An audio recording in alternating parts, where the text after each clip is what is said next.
In the tapestry of life, where every thread holds a story, America in black and white emerges as a haven for the voices echoing through the heart of our communities.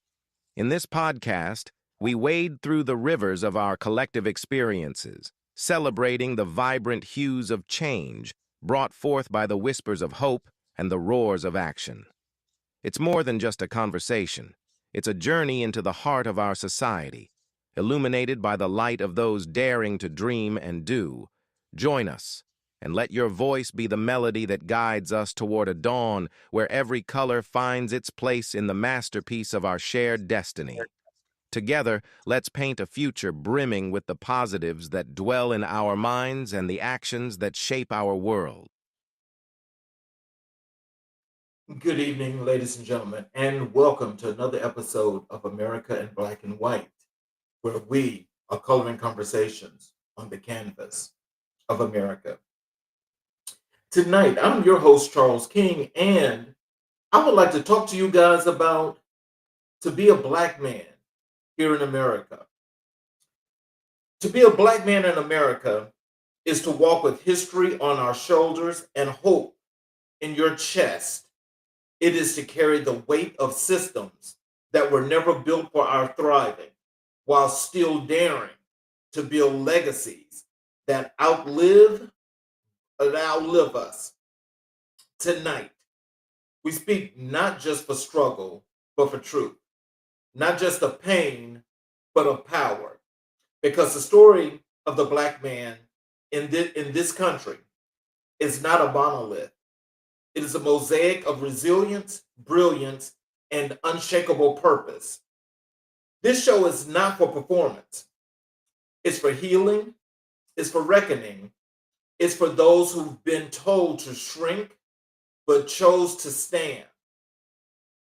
We're here to name the weight we carry and to honor the truth we live.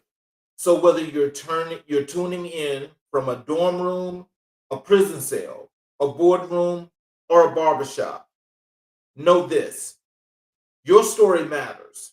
Your voice belongs, and tonight we speak it loud.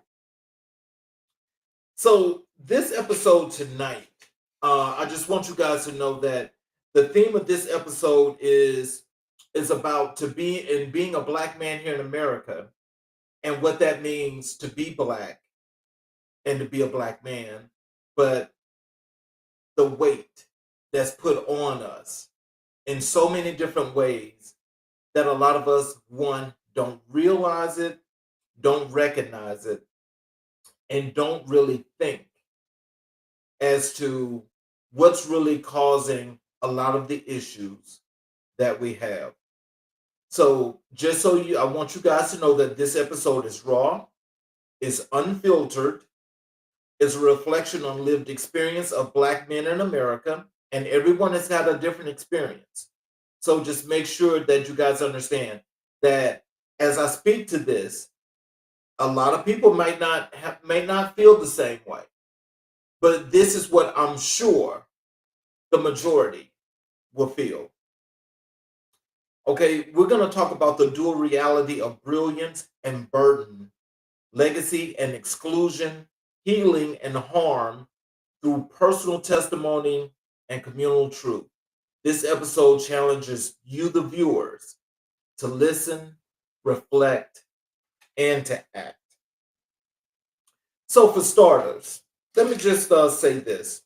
To be a black man in America is to live with a dual reality, one shaped by brilliance, resilience, and legacy, and another shaped by suspicion, exclusion, and systemic violence. It's not just difficult, it's deliberate. So, as I told you guys about this episode being unfiltered and it's raw, we're going to talk about this from the very bare minimum. And so, just to get this rolling, when you hear me mention that we're talking about the legacy, we're talking about the resilience, we're talking about the brilliance of black men. But when we talked about that other, that's shaped by suspicion, exclusion, and systemic violence, now that's one that I'm more than sure that every black man here in America has actually felt this in some shape, form, or fashion. So now, as I talk about this, this is only about truth. And so for some people, they may have hurt feelings, but I have nothing to do with that.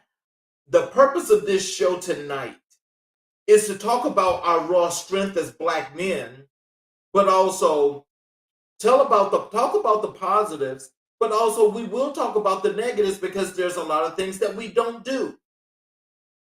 But I'm going to start from that other side. The other side I was talking about, with the suspicion. The suspicion of being a black man, and it matters not where you go, what situations may have arisen, what has happened, and you have nothing to do with it because it's always quick and easy for someone to say, yep, he's black. Black people are there, so he must have done it. He must have done it. He must have done it. Wrong place, wrong time. How can you be in the wrong place at the wrong time when you're living in a free country? How can you be in the wrong place at the wrong time? Well, now we talk about redlining. So now when you talk about redlining, it's like, okay, well, this area is off limits to black folks, black men in particular. This area is off limits. So if you're caught in this area and you're looking suspicious, which is always, then you must have committed a crime. How do we always have this suspicion that if you're a black man, that you are the one that must have done something wrong? How do we live like that?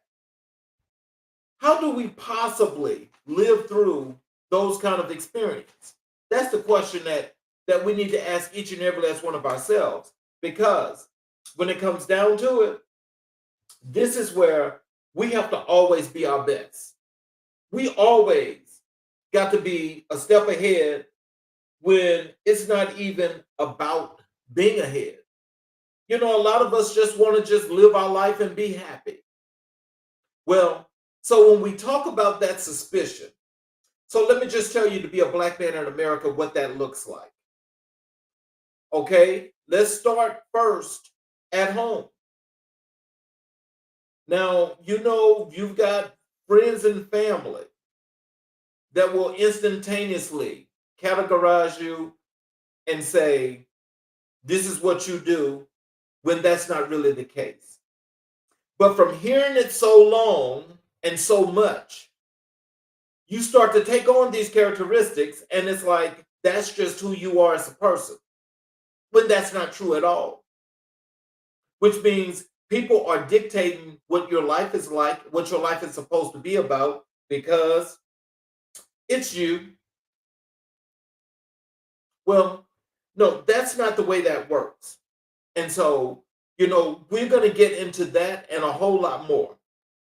And so when we talk about the historical and emotional weight of being seen but not understood, that is also the one thing that is one of the biggest stigmas that are put on black men. If you got your hair done a certain way, then you must be a criminal. You must be, just a different category. I mean, there's different categories that they put you in because if you look this way, if your hair is this way, or if you walk this way, this must be who you are. That's who you are, and that's what you do.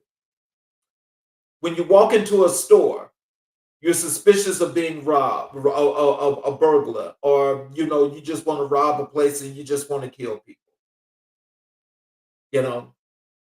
And this is what people start to say about black folks, but black men in particular. But not all black men are doing that.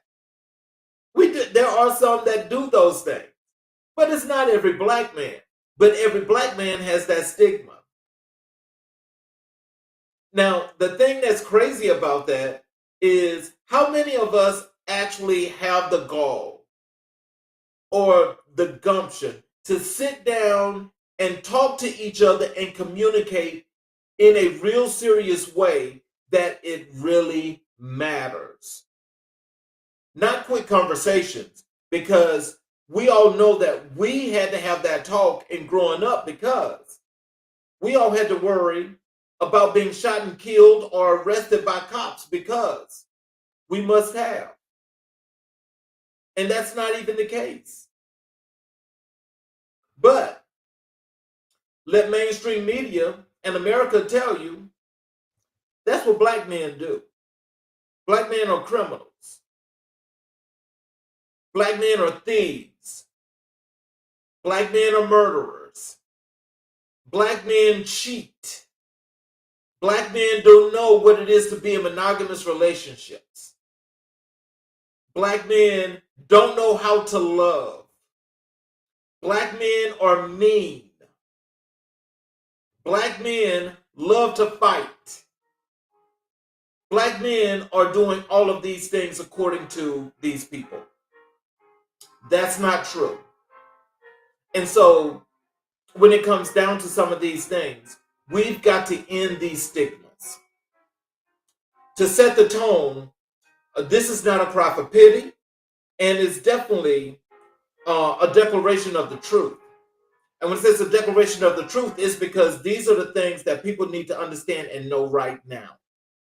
This is what people need to be learning, that when it comes to black men, believe it or not, being the original kings of this world, of this planet, deserves more than the respect than what we're being given. So it's not about asking for that respect, it's demanding that respect.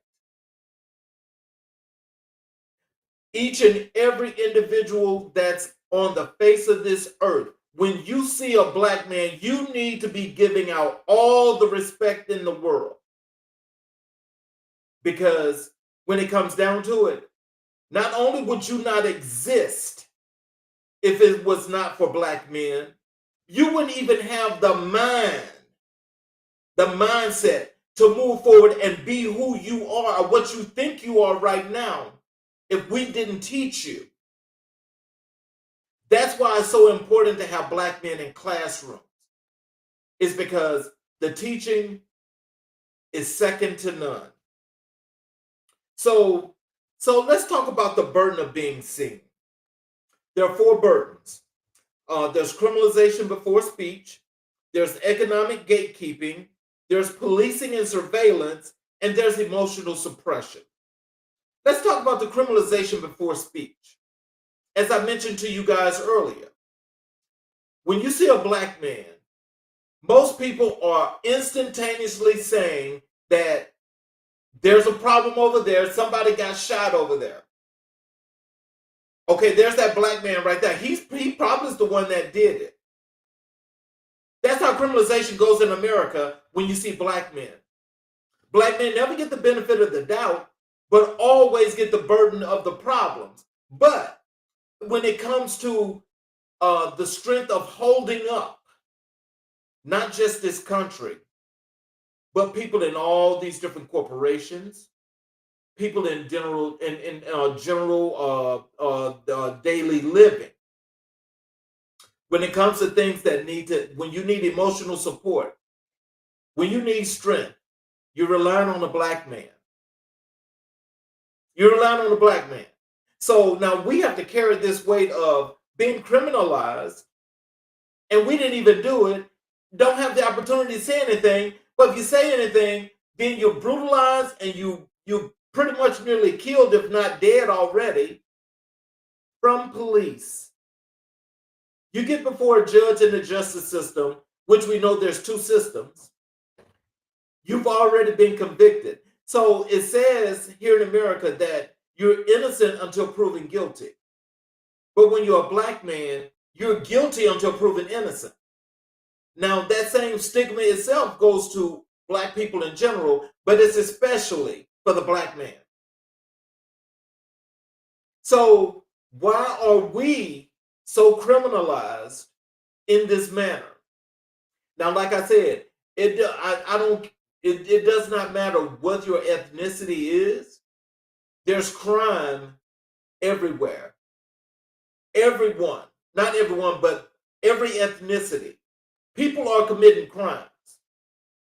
Now, the crimes that are blurred up or played up on national media, they make it look really horrifying when you see black men because that's their job. The job is to criminalize the black man. But it's a fact that the major crimes that are committed here in this country are created by white men, are done by white men. White men go out and they kill people like it's nothing. And they have the ability, well, not the ability, but the police gives them the benefit of the doubt to talk to them after murdering several folk. They kill 5 and 6, 10 people at a time. But they have to be studied. When you're black, and if you may have made a mistake, okay, wasn't intentional, but you may have done something that may have caused some harm to someone. You're criminalized. You're either in prison for 15, 20 years, 25 years at the most, depending upon the state you're in. And the most states with the life sentences of 25 years, they give you that 3, 4 times. So if it's 4 times, you know that's 100 years, so you know you're never coming out. So you know where you're going to be for the rest of your life, because that's always with no parole. Now, when you're white, you can be, they can rehabilitate you because you get that benefit of the doubt. When we know who these white men are committing most of the crimes. You got the white women that are doing more of the white collar crimes than the white men that do white collar crime as well. And they too kill people. But they're the ones that's screaming out like, oh, I'm afraid of this big black man. There's no such a big black man. That's all in your mind, and that's a facade. And this is how you play with black men's lives. Because if a Karen screams and she says, I'm scared and there's this black man here and I don't know what he's doing and he shouldn't be here and he just looks scary and he looked at me wrong. The police is coming out instantaneously. They're not only going to detain that black man, they're probably going to beat him half an inch from his life before there's anything that's even said or he can say anything, because you don't have the opportunity to speak. If you speak, then you're speaking out of turn, and that gives them the opportunity to really kill you if they see for it, because they say they're afraid of their lives when it comes to black men. But we've seen several times where the white men actually shoot at them, stab them, beat them, fight with them like crazy. They don't even shoot them, but they have the guns that they set them up and they kill policemen like it's crazy. But they still never get sentenced to prison. But black men, we need to find a better way of how we handle things, where we all need to find ways to be a bit better when it comes to how we want to systematically handle situations like that. Because a lot of us that may have never faced those situations before, that when you do face those situations, you need to make sure that you have an opportunity or you have a plan in place where somebody's going to actually be able to get to that rescue and aid as best as they can, or to be able to speak for you in a timely manner. Because I can guarantee you that once they get you into a police precinct, you're never coming out. You're never coming out. And if you come out, your life is going to be scarred so bad that you're going to have all kinds of issues, but they never have to suffer any repercussions for what they did to you. When we talk about the economic gatekeeping part, economic gatekeeping is just truly horrific. Now, I want you guys to think back, and most of you can. If you go back to the 70s and 80s, when we were talking about making money and bringing black men being the breadwinners in their homes, for those that were actually 2-family homes. Now, when it came to the pay scale, of course, the unqualified white man always got paid more money, like he still does now. He still gets welfare. But when he was at the top, he's at the top of that scale. The black man was second. The white woman was third. The black woman was on the bottom. Now, there was that way until the actual change occurred. When the change occurred, because black women are so much more educated than any gender here in this country, black women now at the top of the pay scale, followed by the white woman, the white man, the black man is still at the bottom. Now, when we're talking about black men wanting to start businesses, and you go and you do what's necessary, you face a problem where you can't get funding for your business. You can't get funding for your business because of the streamlining that has taken place. The streamlining is keeping you from flourishing because you work, you pay taxes, you do all the good things that you're supposed to do. And you're supposed to be able to have that opportunity to get that loan to help you like everybody else does. Well, it's going to be much, much harder for the black man. Much, much harder. And so everything that's been done now up until the times that we're in now, with the elevation reversed on its head, because now it's all about women. The women get the funding. The women get to be in charge primarily. Okay? And so the pay scale goes, as I said, black woman, white man, black man. All of this change that's occurred, notice the black man has never had the priority, and he still does not have that priority. But he faces more issues than just that, because there's an odds between black men and black women. And so now she is telling you, you don't make enough money. He's trying to explain, why, but she says, not good enough. Not all. This is not all. I'm just giving you an example. And when you see this, if this applies to you or not. Because this is what's happening. And this is what's turning the black man, what's making him more scorned than you can imagine. And he's scorned because he does everything he's supposed to do, ain't got no criminal record in the world. But he's trying to build, but you won't build with him. You won't build with him, but you'll take a chance somewhere else. Why? This again is how we have the economic issues in our community.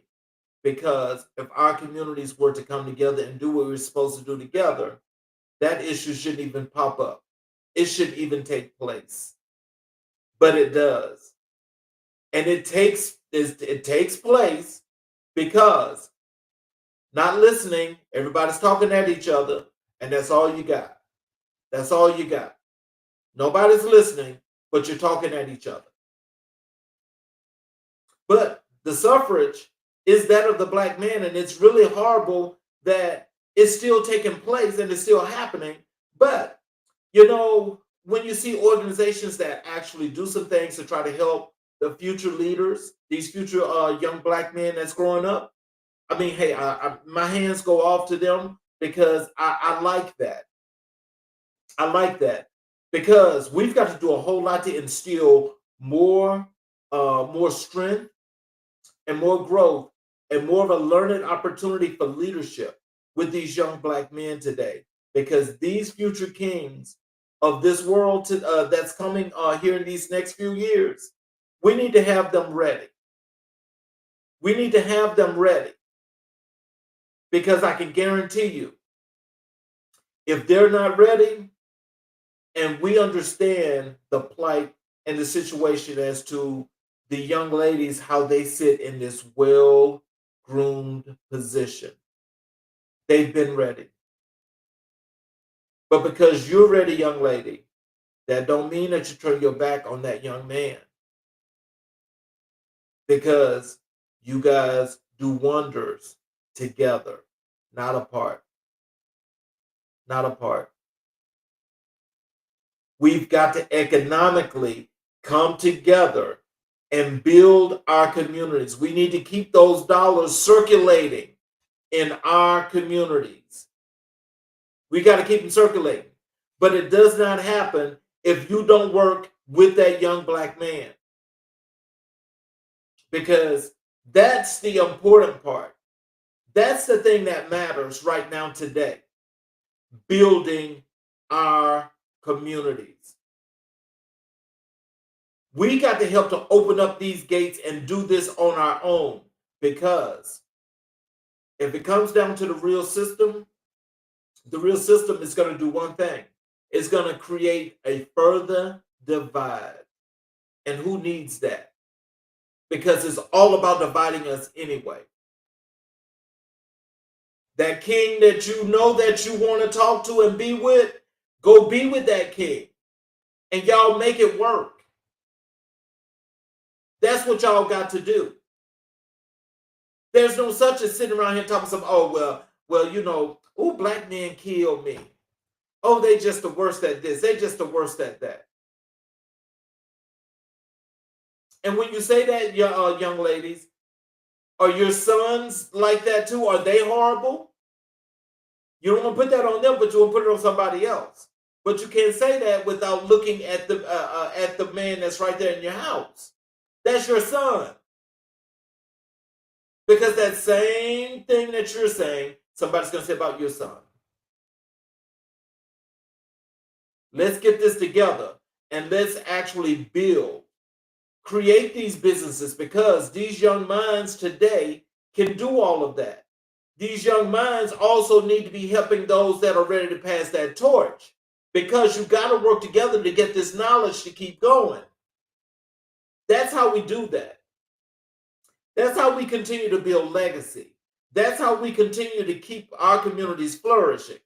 That's how we continue to create that generational wealth that we need to start doing, because a lot of us don't create generational wealth. We got to start doing that. It's very important to do that. And we talk about policing and surveillance. Policing and surveillance is the worst thing in the world, because the news loves to show you some stories of black men being arrested and beaten and maybe shot by policemen, and just speaking of how the policemen were fearful and how these men were attacking the police, and people showing some camera angles that totally make it look like this is what's happening when really it did not happen. But we also know that when it comes to policing and surveillance, they're surveilling black men like you would not believe. I mean, they're surveilling our communities like you would not believe. And all the gentrification that's taken place, pretty soon there's nothing to surveil. So if everything is taken away, what are you gonna do? So you see, they want to keep us in this prison system. The prisons are for profit. They're for profit. So, there are a lot of people that look just like me with all this melanin in their skin that's profiting off black imprisonment. They're profiting. They love it. They wouldn't change a thing. They speak highly of this, and that's what they do. So if that's the case, how do we fix that? How do we fix that? See, again, this is where you have to come together, and we've got to come up with a real serious system that more than just shines a light on policing and surveillance, but call it out as truth-telling as to what it really is. It's all about trying to go back to 1955 and enslaving black and brown folk like there's no tomorrow, taking away all the rights of the black and brown folk. especially black men. They want you first, black man. And whatever's necessary, that's what's going to happen. But we've got to come up with a way that we got to stop all this policing and surveillance in the most negative way that's affecting our communities and affecting our black men. It's happening. It's real. It's real. Now, like I said, we do have criminality that happens in the black community. There's a lot of black men that are a part of the criminal system that actually have done some things. But do they not deserve the opportunity to, to get the opportunity to redo a second start to their life? Do they get that opportunity? Most people will say no. Most people would say no. But for me, I think when you're judgmental and you get the opportunity to sit there and you try to tear down somebody, you need to be looking for karma. Because when karma comes back, karma is not going to be nice at all. Because you're going to have to take account of those things that you say when you judge people, especially when you misjudge people. Because passing judgment on people is the worst thing anybody could do. But it happens to black men like nobody's business. You walking down the street, ain't did nothing to nobody, and the police just roll up on you. They roll up on you for no reason and say you fit the description of. We're always fitting the description. We're always fitting the description. Has anybody ever asked that question? Why? Why do I fit the description?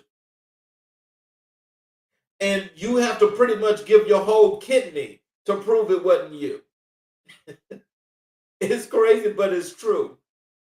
But when we don't do anything to make it better, then what is it that we can do? You see, we already know that ever since coming into the 1960s into the 70s, they were already finding ways to take the black man out of the home. When they took him out the home, they figured that the woman is vulnerable, and they found many, many ways to just keep her from actually making contact with her close male companion forever. So they tell her she's got to put this stigma on him, and she can't be dealing with him if she's going to get assistance. Is that right? Or should something else be done about that? I think it's kind of crazy when people try to tell you what your life should be and who you should be with and who you shouldn't be with. I'm not telling people that, but I am telling you that when people can actually put a stigma like they do on black men, they're basically saying, do not be bothered with black men. They're telling you, don't be bothered with black men. And you got a lot of people that say, I don't deal with black men, and I won't deal with black men. It's a very hurtful thing, but it's true. But it's true. When we talk about the emotional suppression, with everything going on from the mental to the physical on the black man, he's suffering emotionally so horrific that people act as though if they do not notice it. They want you as a black man to be there when there's an issue and there's fright. They want you to go take care of this. When especially when it comes to labor, we need to move. They need you to use that strong back and move stuff. You're good for labor. When we talk about we have a problem to solve, we need black men to solve that problem. When we talk about where you need to go and how you need to get there, you need the black man to figure that out. But if you've gotten what you need, now you turn your back on him and it's time for him to get gone, or you have to do something to help make his life even worse by helping him be a part of the criminal system.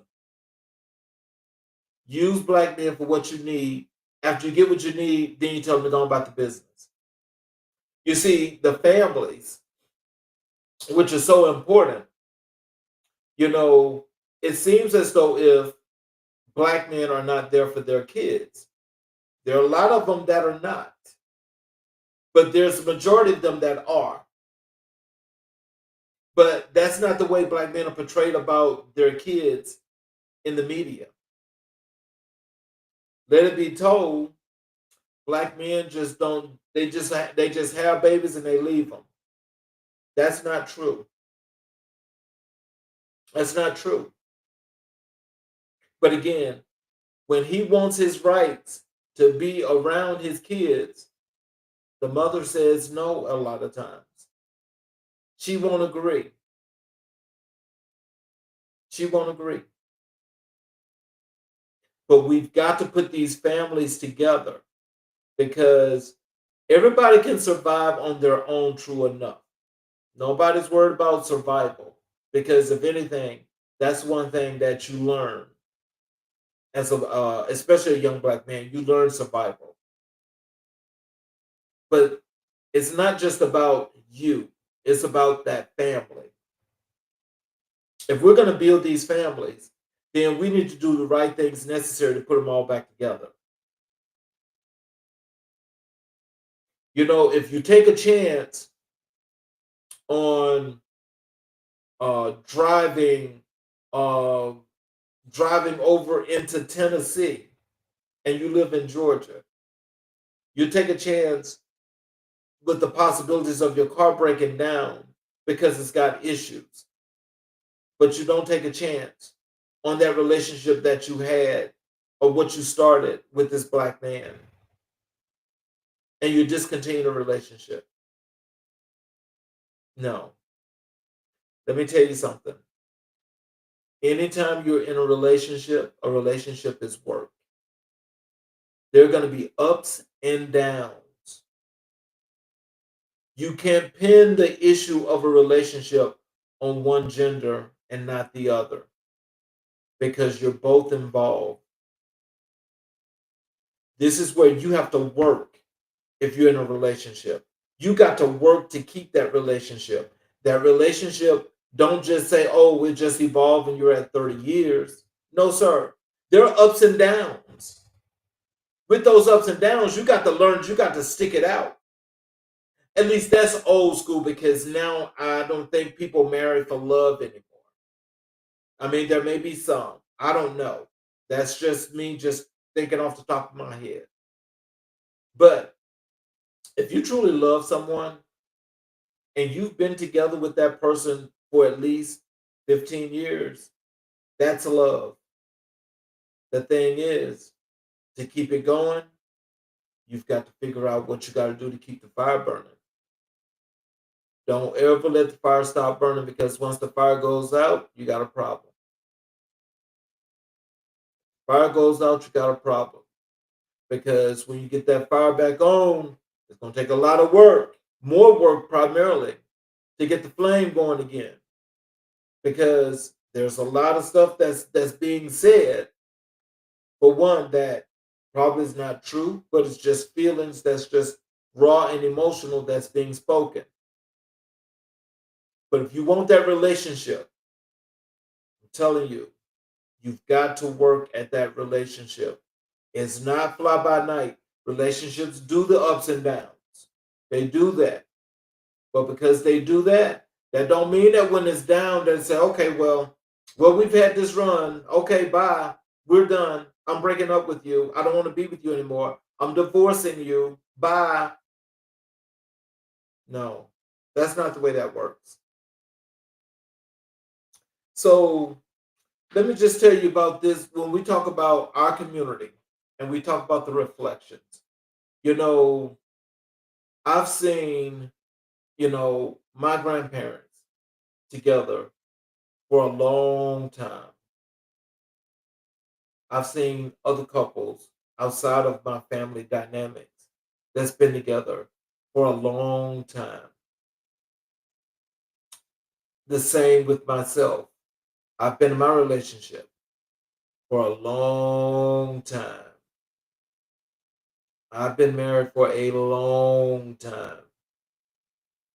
And I'm telling you, it's not peaches and creams. It is not peaches and creams. But when you love, you stick it out.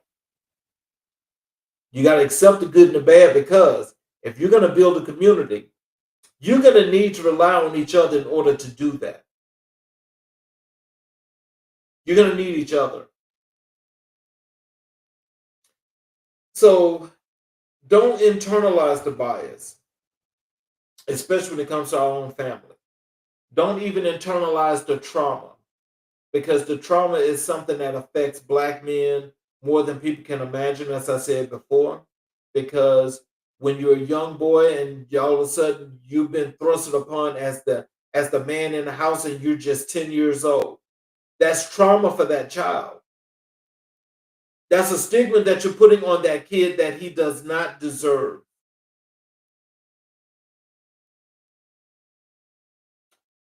When Black men have to not only do provide emotional support, security support, and just love for the family, but he's struggling from the employment perspective, and you start disrespecting him, you're causing him problems.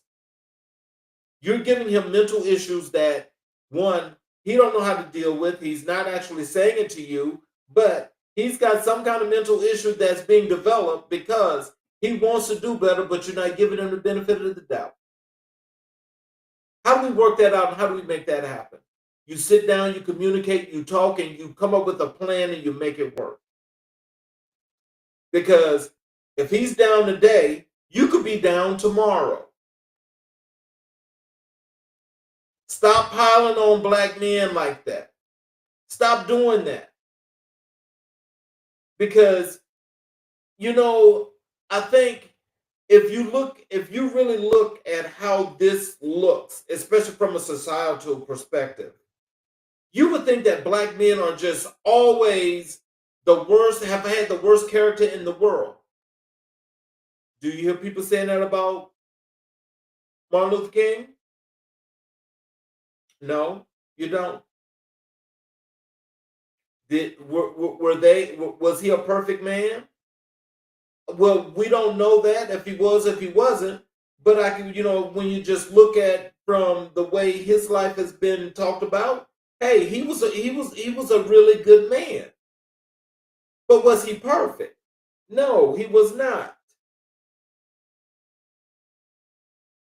But he was there with his family. You see, these are the things that we've got to start instilling, not just in ourselves, but in our kids and, well, the offspring that we have, if we have the offspring. Because the offspring has got to have some kind of example in order to keep pushing forward with the messages that we want to get out. Stop jumping on Black men and piling on, because that in itself means that you really want to destroy the world. Because we know that had it not been for the Black men all over this world from the creation up to this point, what would we have? What would we have?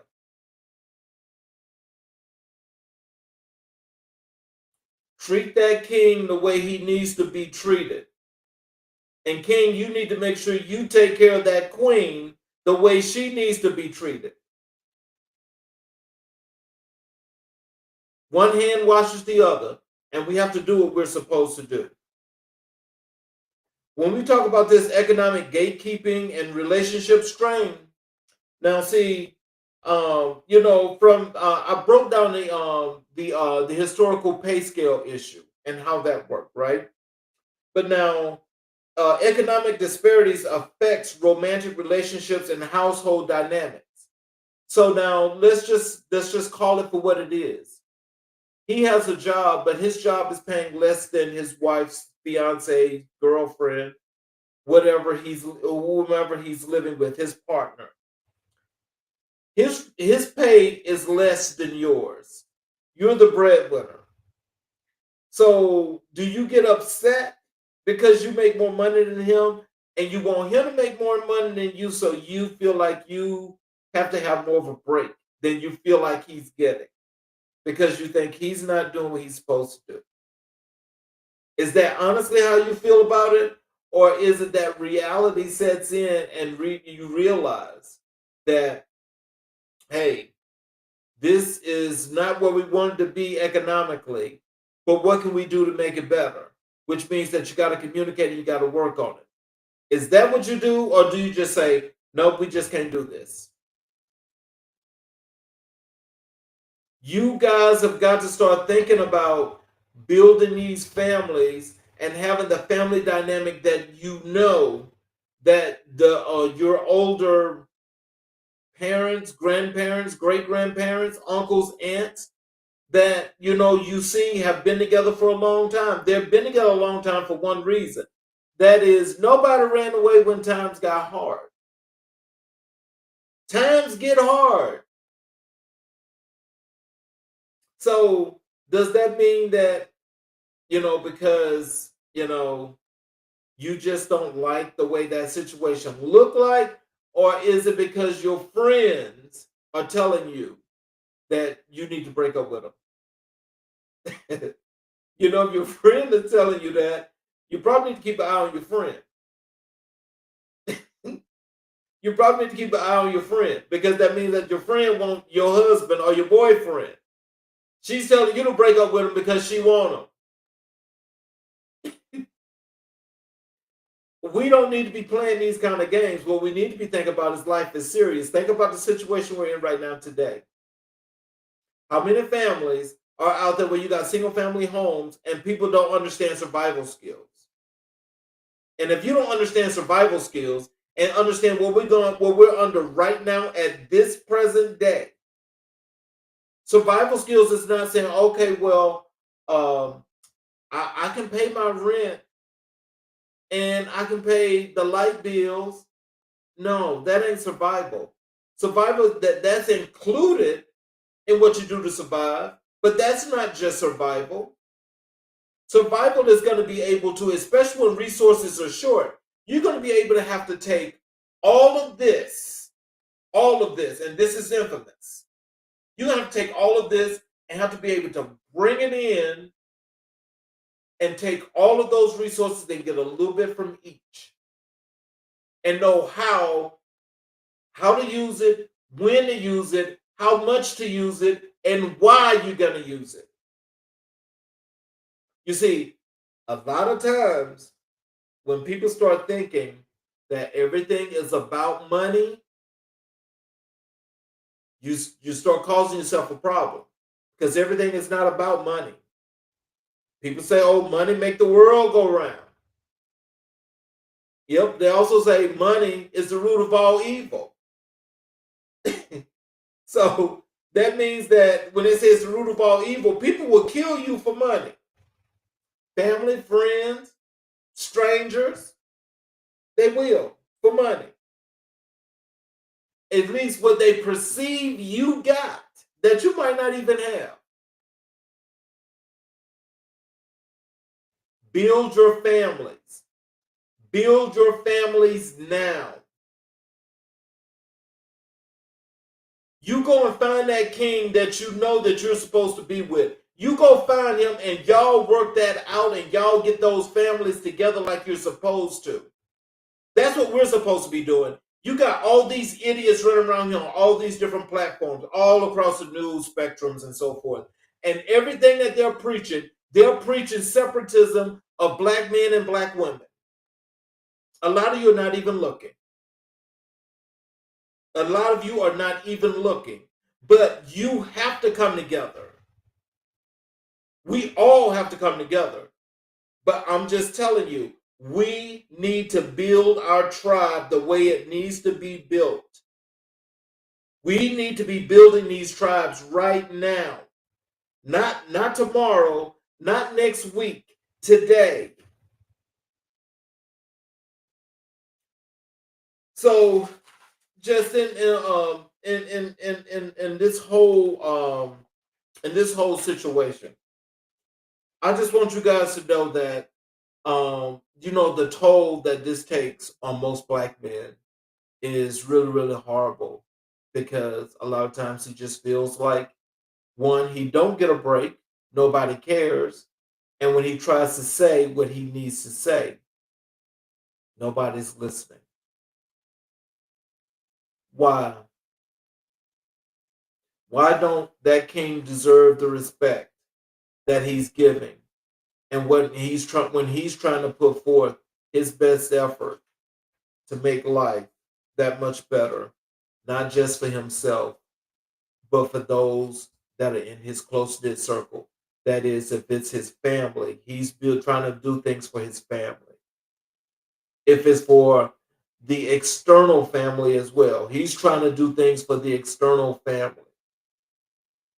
But you still want to put that stigma and hold him to this standard that is so high that the average person, regardless of who he or she is, will not be able to come up to that standard. And if that's the case, why even do that? Why even create that kind of habit? Why even try to do that? Because as we talk about employment, look, and if you actually go to Bureau of Labor Statistics, what you're going to find is that the majority of young black men, or black men in general, are trying to do things from an entrepreneurial perspective. The reason why he's doing that is because, one, he knows that he's not getting a fair deal where he is. You need to listen, young lady, young man, as to what he's saying to you. You need to listen. Those opportunities are not coming to him the way they're supposed to, and he's not comfortable with that. So he'd rather create his own lane. When he creates his own lane, what's wrong with supporting that? Should be nothing. Support him like he's going to support you. But it's not about, oh, we have to do this because I'm doing this, you got to do it for me. No, you're doing it because it's the right thing to do. It's the right thing to do.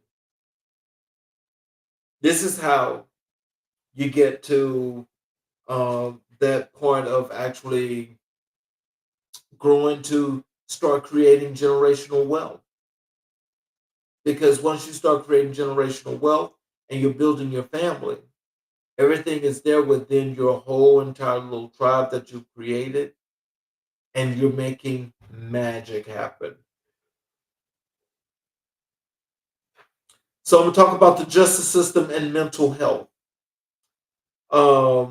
So with the structural injustice and its psychological impact on black men, again, that's another thing that's second to none.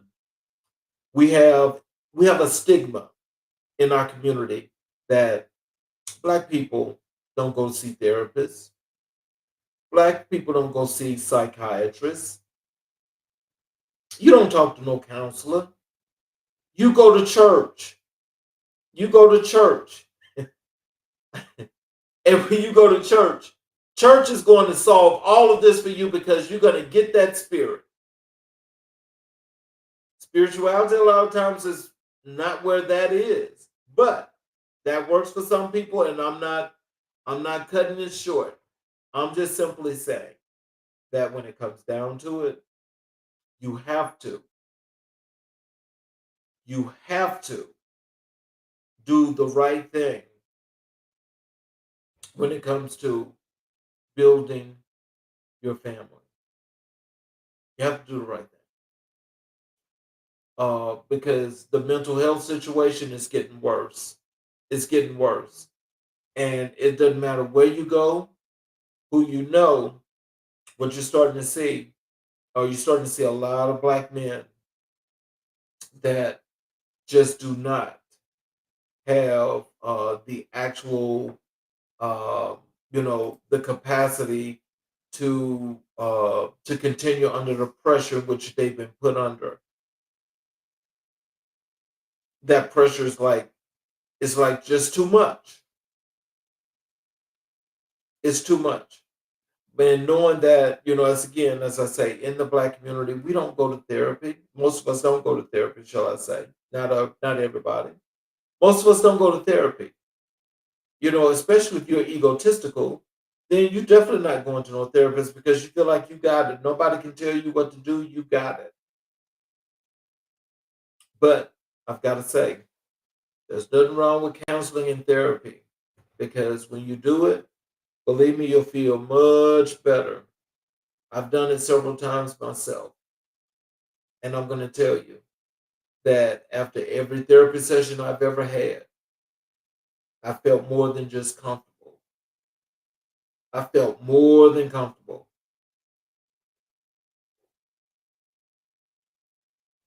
So let me tell you guys about the betrayal of being policed by those who look like us.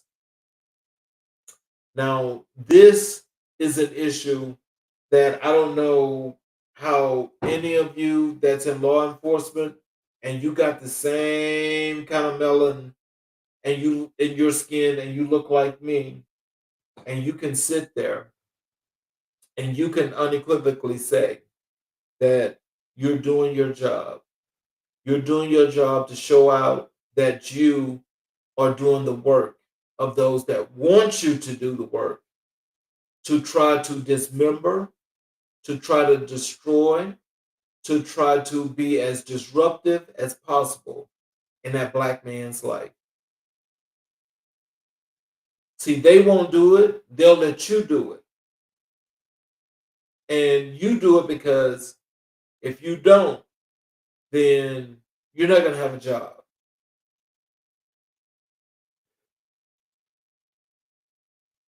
What doesn't make sense about that is that that's happening more than we can imagine. So, this is why police are just never going to be trusted. Whether you're black, white, Puerto Rican, or Jew, you're just not trusted. You're not ever going to be trusted. And you're not ever going to be trusted because what you're doing is you're wreaking havoc on somebody's life, causing somebody some harm, and then lying about it. That's what you guys do. You lie about it. There are some that want to do the right thing, but there's not enough of those compared to the ones that don't. So, what does that look like? Can somebody tell me what does that look like? Because I can tell you, I really have a problem when it comes to this policing situation. I'm not one that can say or will be able to say that I've had a run in because I haven't. On that experience in the way of can't say that. But I can speak on what I have witnessed and what I have saw that I know was unjust. I can say that. But because I can say that, how many more of us that have seen stuff like that and won't speak on it? You know, just like I'm a black man and I see this happening to another black man, that does not make me happy. That makes me sad, actually. And it makes me sad because if I can actually do something in some shape, form, or fashion to help this person, then I feel like I'm not doing what I'm supposed to do. But what a lot of people do is once they, Because like now everybody runs around with a cell phone and they just wanna like just record events and upload them online and say, "Oh, look at this." And people go and look at the transgressions that have happened, not understanding the situation and not realizing that somebody could possibly be dead or close to death because these folk got it wrong. And they got it wrong because they're profiling. And now it's the black cops that are doing more of the profiling than the white cops because they're doing the work for the white police chief. Whatever happened to the real justice? Whatever happened to the rights of these folk that have these rights to do what they're supposed to do in society? Are we taking those away now? Are we being judge, jury, and prosecutor? We're all that now. We're doing all that. And so in doing that, what that means is all about you destroying the black man. That's what this is all about. But believe me, there's going to be other ways and other changes that could possibly that can come to fruition that can make this that much better, but it does not start unless we all do the right thing. Especially in our communities, we need to start gathering a whole lot more. We need to be doing what we need to be doing for our communities. That's what it all comes back to. Our communities. And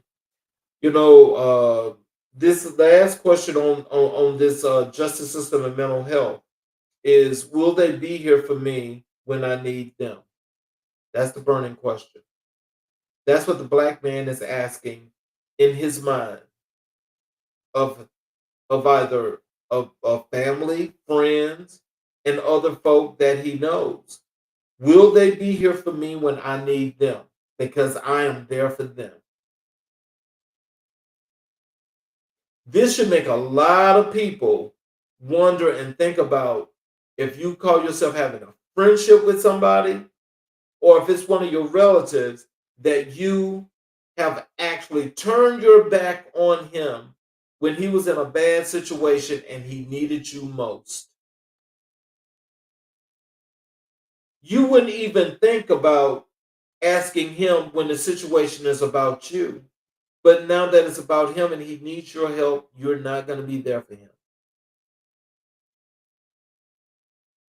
Think about that for a second. How does that really work? Does that really sound like something that family and friends would do to another? Yes, it does. Because most of us have seen that. And when we see that, do we speak up against that? That's the thing. Let's start using these voices and projecting. But because we're projecting, that don't mean that that's all there is, because there's a whole lot more. But what that does mean is that when it comes down to providing that support when you know you're needed, you need to be there firsthand. You need to be there. Because black men have got targets not just on their backs, but their fronts and their heads. That's 3 targets. We've got to be there. We've got to be there for each other. Now, the truth that's not being taught is that, we talk about the facts of premature death, unfair trials, and erased narratives. See, these are things that are not talked about. And when we talk about premature death, that is, people dying these mysterious deaths in many ways, and they're under somebody's care or somebody's watch, and they died this crazy, crazy death that nobody speaks of. It's like, oh, somebody, they just died. You know, when we talk about the unfair trials, now we all know about the unfair trials because when a black man goes to court and he's sitting there and he's got to be judged by his peers are not everybody white, but according to the system at play in the federal system, you will not have a jury that's going to have more than half the people being black. It's a quota system. You'll have two. You'll have two compared to these 6 white people and this one Hispanic or this one Asian. Is that for me as a black man? What I just mentioned, those are not my peers. Those are not my peers. But you know, for those that are playing gatekeeper for those that they feel like, you know, treating other black folk this way is the way they should do in order for them to prosper, those folk, you couldn't be able to rely on them as well when it comes to a jury. Because self-hatred goes a long way. If you hate yourself, you'll hate anybody. If you can't live your life, you don't care. As long as you get to affect somebody else's life. And see, this is where I really don't understand how you can say that a trial is fair when 2 people out of 12 look like you. Is that fair to anybody else? I mean, give me some feedback. Y'all send me some comments and questions here. You know, where we can actually do these live on the air. Because, you know, this attack on black men, though, is really hard, but we need to do something about it. We really do. And so I'm going to talk about the emphasizing the need for leadership, community building, and family unity. You see, this has always been the case because our dynamics were always tight, tough, and always together. But it's now at this point that now that's gone. That part is gone. So it doesn't really work that way anymore, but we can make it work that way. And we can make it work that way because we can all come together, do what we're supposed to do, and let's support our real leaders. We don't need people outside of our communities or outside of our ethnicity telling us, this is your leader. How the hell are you going to tell me who my leader is? But that's what's happening. That's some old style politics from back in the 60s where they're telling black people, you don't have the capabilities of picking your own leader, so we're going to pick your leader for you. We're going to pick your leader for you. No, I don't think so.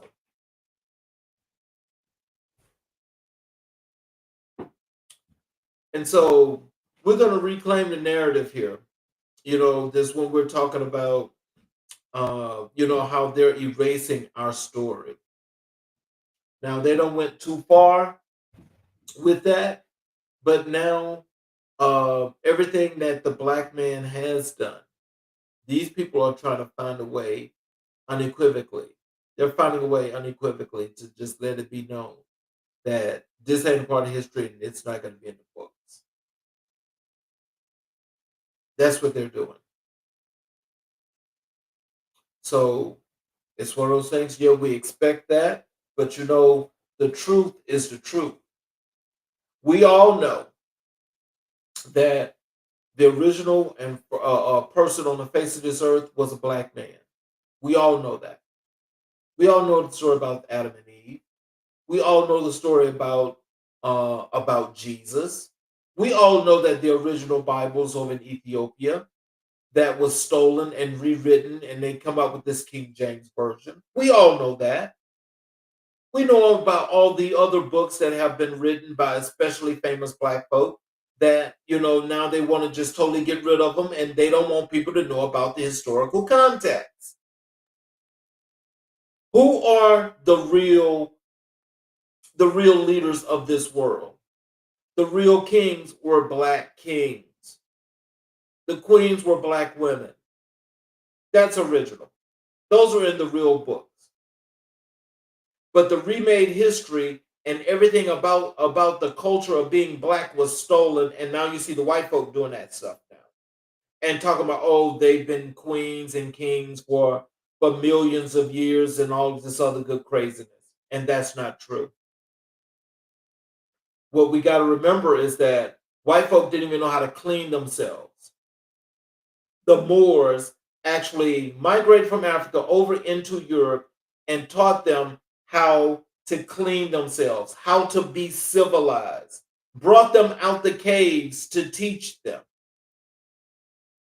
But let it be told, the savages are black people. The black people are savages, but they're the real savages and had to be taught by black men, the Moors. That's history. I ain't making that up. I ain't making that up. And if anybody can refute that, please put that in that chat, in that comment, and tell me that I'm wrong and tell me where I can find the truth. You see, what we're not doing is we're not doing what we're supposed to do in our communities because we've been bull we've been hoodwinked so badly that we're afraid to even congregate with one another because of what these people may say about us. This is why when we take our dollars and we spend them out in these other places and we don't support our own communities, and some of us actually look at those underserved communities and say, "Oh, that is so horrible the way they live. Oh, that's so ghetto. Oh, that's so hood." Okay, but I think you came from the hood. So now that you left the hood, that means that you can't give back. That means that you can't come back and do your part to keep it going. You don't have to live there, but you can give back. This is where, especially as black men, this is where we need to take up that leadership. This is where we need to actually start this out. We need to bring everybody in together and we all do this. It's got to start with you, black man. It's got to start with you. Got to start with you. So let's do what we're supposed to do. We ain't got to sit there and play games. We just need to do what we need to do. Now I'm gonna tell you guys about some personal reflections, and I'm gonna tell you about this call of action that I have. And so, I felt the sting of betrayal. I felt the sting of betrayal, and when I say that, I felt it by, from a lot of black men that look like myself, and a lot of folk out here in this audience are supporting a lot of those people. Unbeknownst to them, they really maybe they're just not thinking about it. But when you have, I won't even mention their names here because they're not worth being mentioned on this platform. But I'm gonna say this: some of those networks that you guys look at, and you see these people, especially in the sports arena, and y'all looking at these networks where these folk are sitting there and they're like just call themselves just real journal people and knowing everything that they need to know about these particular sports and so forth, and they ain't even played the game, but they're supposed to have God's word on everything because they're supposed to be the truth and nothing but the truth. How you gonna tell somebody what their job is or how that sport should be played if you ain't never played it? Forget what you say you read. Did you play? If you didn't play, shut up. Stick to sports. But you get these guys on these particular networks, especially when it comes to the black athletes, black women, they tear them down. Tear them all the way down. Tear them all the way down. And it's like, primarily, if people have not noticed by now, that's what their jobs are. Their jobs are to do just that one thing, is to come out there and destroy black lives and have people talking about them. Well, I tell you, like I said, I would not dignify those folks to even one time to have their name shouted out on this platform. It will not happen. Because that kind of trash ain't dealing with the communities that I know of, because that's not what we do. We build, we don't destroy. And I need you guys to start documenting and storytelling and doing it with emotional honesty, for all the things that you see. Document, make your own history. Start documenting right now. When you go, if you haven't learned to journal, start journaling, writing that down. That's a documentation. Journalize everything that you're seeing, everything that you're experiencing, and not only how it made you feel, but all of the people that were involved. Write all of that down, document it, create history, because you get to be 80, 90 years old. You'll be able to pull that out and you can show it to your great grandkids. Give it to your kids, maybe. But it's something to continue the history and the legacy of your family. That's what you want to do. And so, as I say, is black men, be the king that you are. Be the king that you are. But being the king that you are means that you're going to accept accountability for the shortfallings as well. It's not about just everything being up, because nobody's up all the time. But you need to accept your part in the accountability as to what you do. Again, ain't nobody perfect. Ain't nobody perfect. But I can tell you this, our leadership as black men pull everybody else in when we're doing it right. Keep pulling them in. As we pull them in and we're leading, again, this is building our tribe. This is building our communities. This is making our communities stronger. Get out there and take that initiative. Go out there and start doing the things that you know you need to do or what you need in your community. Get out there and start that fight. When I say start that fight, so let me just make sure I clarify. Because people say, oh, he's preaching violence. I'm not preaching violence. The fight is actually getting it done. That's the fight. Getting it done. I'm not talking about going out there and fighting and hurting people. No. I'm talking about fighting for your community. Go do the thing that you know to do, because you know there's going to be some pushback. That pushback, you got to push back against the pushback, and you got to get out there and you got to do it. Because if you don't get out there and do it, nobody else is going to do it. You see, we're paying taxes to not just the local county, city governments, but the state governments and the federal government. And when it comes down to our communities, we get none whatsoever of the resources that we need.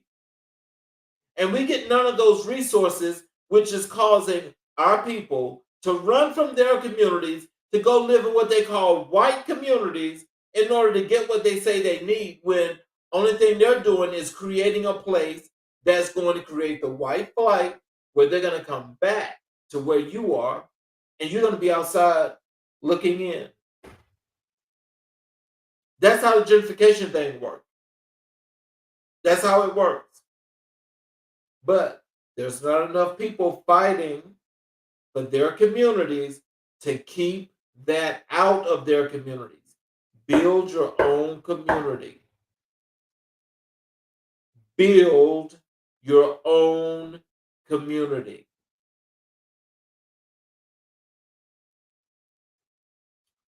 And so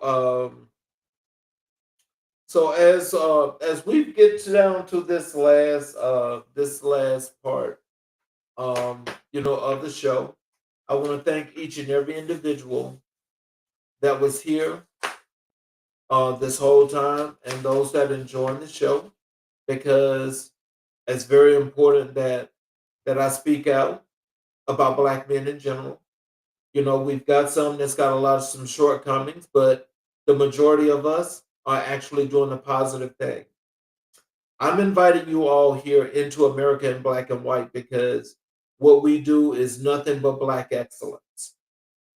And I want you guys to be a part of this Black excellence as we tell the story of our culture, of our people, of the professionals that are totally, totally dominating their career industries and doing all the wonderful things that they do.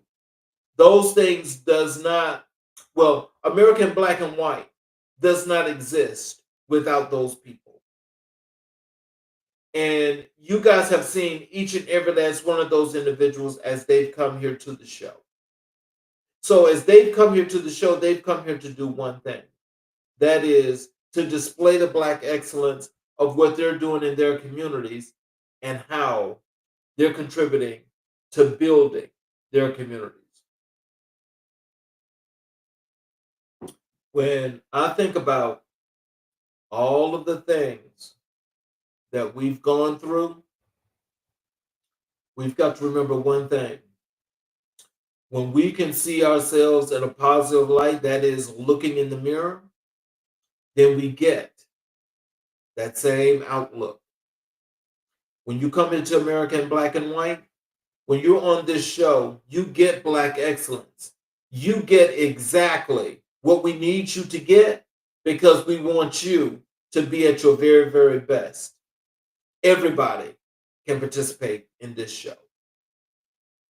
But we're all about building the underserved and marginalized communities, and we're also about creating that legacy, that long living legacy of what Black history is supposed to be. And so, just so you understand that we are here where we have done basically everything that we could possibly do in order to continue to show you all the positive side, the positive light of what Black culture is, of what Black excellence is. We're doing that, and we're going to continue to do that. So as you watch the kings and queens that come here and tell you their stories live for the time that we do shows, you guys should be taking messages from what they're talking about because these are their contributions to the community. This is how we want to grow the community. So are you going to just let this go by the wayside, or are you going to participate? We want you to participate. We want you to be a part of this. We want you all to continue to see Black excellence as you see it and know that this is what you look like.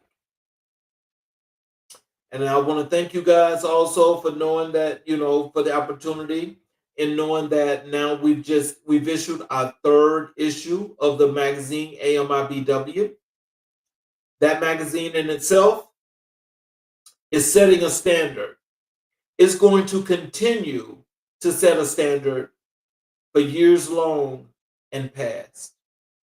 Because when you see all of those kings and queens, as I told you, that's been here on this platform, they're here for a reason.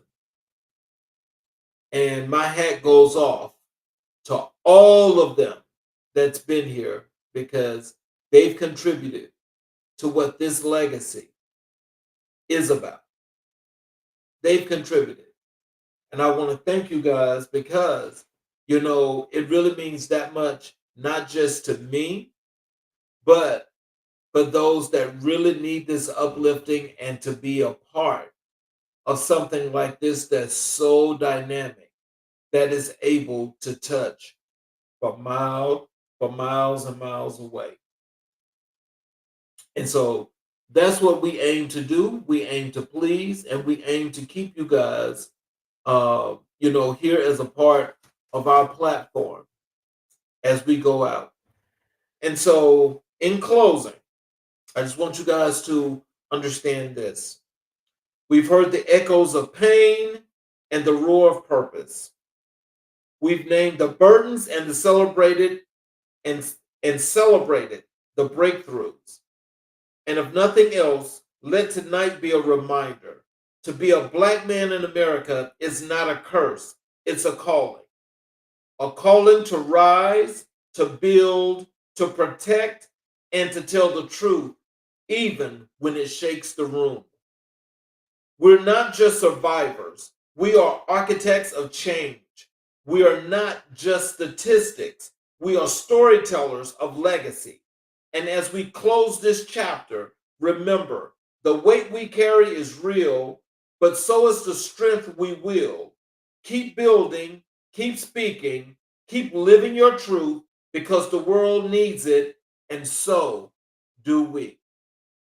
I want to thank you all for joining us here tonight on America in Black and White. And I want each and every last one of you that's watching on all the 8 channels that we stream live on, especially the YouTube channels. Please pledge your support by supporting us and subscribing and enabling all the notifications on all those YouTube channels in which you're watching this show. Because this show is not just about this platform, it's about you.